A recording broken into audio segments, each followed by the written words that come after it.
نحمده ونصلي على رسوله الكريم اما بعد فاعوذ بالله من الشیطان الرجیم بسم اللہ الرحمن الرحیم۔ سامعین کرام، آج کے درس میں مہمان نوازی کی سنتیں اور اس کے آداب کا بیان ہوگا انشاءاللہ۔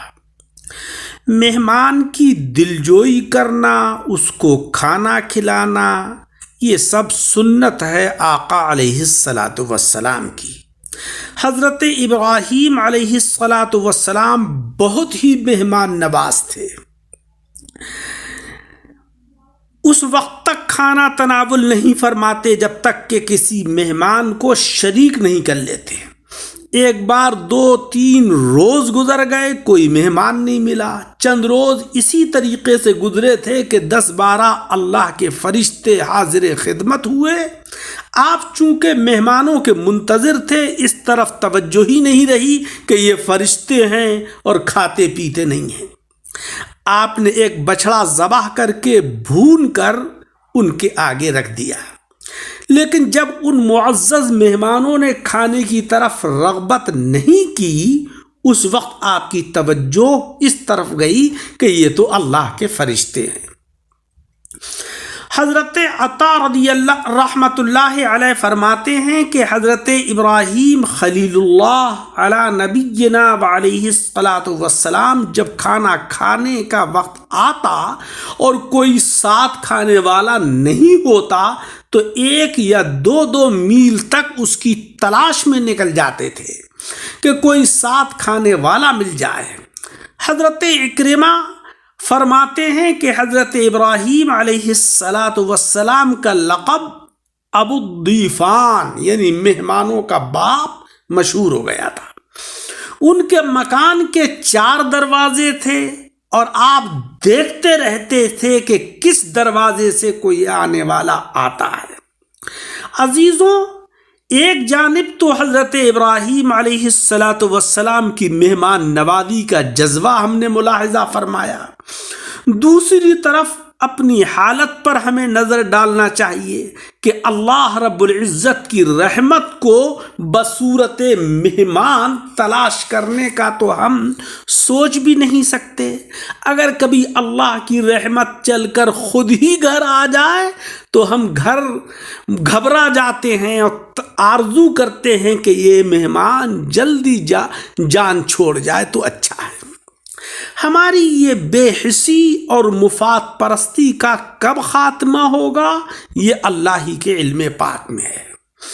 حضرت اعمش رضی اللہ تعالی عنہ فرماتے ہیں کہ جب حضرت ابراہیم علیہ السلام کی وفات کا وقت قریب آیا تو حضرت اسماعیل علیہ السلام نے معلوم کیا کہ اے والد گرامی، کون سے عمل نے آپ کو اللہ کا خلیل بنا دیا؟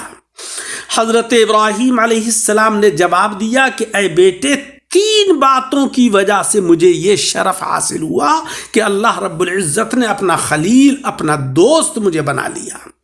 نمبر 1، میں نے اللہ تعالیٰ کے حکم کو ہر ایک کے حکم پر ترجیح دی اور اسی کی اطاعت کی۔ نمبر 2، میں نے اپنے تمام کام اللہ تعالیٰ کی ضمانت میں چھوڑ دیے۔ نمبر 3، میں نے بغیر مہمان کے کبھی دن یا رات کو کھانا نہیں کھایا، اس لیے اللہ تبارک و تعالیٰ نے مجھے اپنا خلیل بنا لیا۔ حضرت انس رضی اللہ تعالی عنہ فرماتے ہیں کہ آقا علیہ السلام نے ارشاد فرمایا کہ جس گھر میں مہمان ہو اس گھر میں خیر و برکت اسی طرح دوڑتی ہے جیسے کہ اونٹ کے کوہان پر چھڑی دوڑتی ہے، بلکہ اس سے بھی زیادہ تیز۔ چھڑی اونٹ کے کوہان پر رکھ دیں تو فوراً لڑک کر نیچے کی طرف کو آ جاتی ہے۔ مہمان کی وجہ سے خیر و برکت اس سے بھی زیادہ تیزی کے ساتھ نازل ہوتی ہے۔ آقا علیہ السلام کا ارشاد عالی ہے کہ جو شخص مہمان نواز نہیں، اس میں خیر نہیں، بھلائی نہیں، اور آپ نے فرمایا کہ مہمان کے واسطے تکلف نہ کرو۔ جو اللہ تبارک و تعالیٰ نے آپ کو عطا کیا ہے اس میں مہمان نوازی مہمان کی کرو۔ پیارے آقا علیہ الصلاۃ والسلام کا ارشاد عالی ہے کہ جب کوئی مہمان کسی کے یہاں آتا ہے تو اپنا رزق لے کر آتا ہے، اور جب اس کے یہاں سے جاتا ہے تو صاحب خانہ کے گناہ بخشے جاتے ہیں۔ اللہ تبارک و تعالی اس مہمان کی مہمان نوازی کی وجہ سے گناہوں کو معاف فرما دیتا ہے۔ ایک انوکھی مہمان نوازی حدیث مبارک کے اندر مذکور ہے کہ حضرت ابو طلحہ رضی اللہ تعالی عنہ جو جلیل القدر صحابی ہیں، ایک رات بارگاہ نبوت کے ایک مہمان کو اپنے گھر لے گئے اور اپنی بیوی ام سلیم سے پوچھا کہ کیا گھر میں کچھ کھانا موجود ہے؟ بیوی صاحبہ نے عرض کیا کہ صرف ایک آدمی کی خوراک ہے۔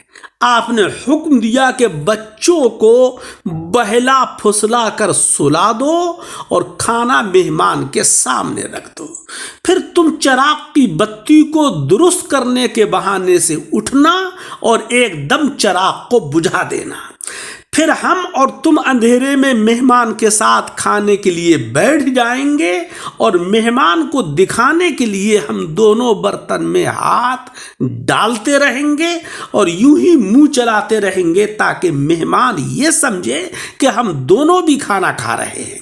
اس طریقے سے مہمان تو شکم سیر ہو کر کھانا کھا لے گا اور ہم دونوں بھوکے ہی سو جائیں گے۔ چنانچہ بیوی ام سلیم نے پہلے تو بچوں کو سلا دیا، پھر مہمان کے سامنے کھانا رکھ دیا اور چراغ کو بجھا دیا، پھر میاں بیوی دونوں ہی مہمان کے ساتھ کھانے کے لیے بیٹھ گئے۔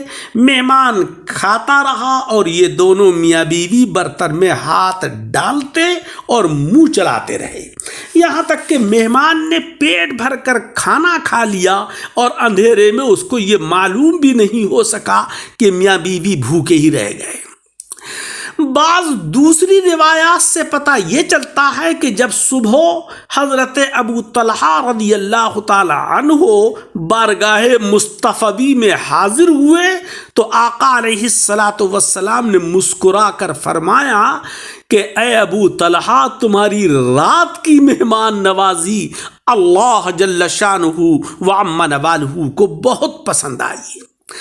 مشہور تو یہی ہے کہ جلد بازی شیطان کا کام ہے، مگر نیکی کرنے میں جتنا ہو سکے جلدی ہی کرنا چاہیے تاکہ اللہ جل شانہ وعم نوالہ اس کا اجر و ثواب ہمیں عطا فرمائے اور اس نیکی کی توفیق جو میسر ہوئی ہے وہ ہم کو حاصل ہو جائے۔ مولا رب العزت عمل کی توفیق عطا فرمائے، آمین بجاہ النبی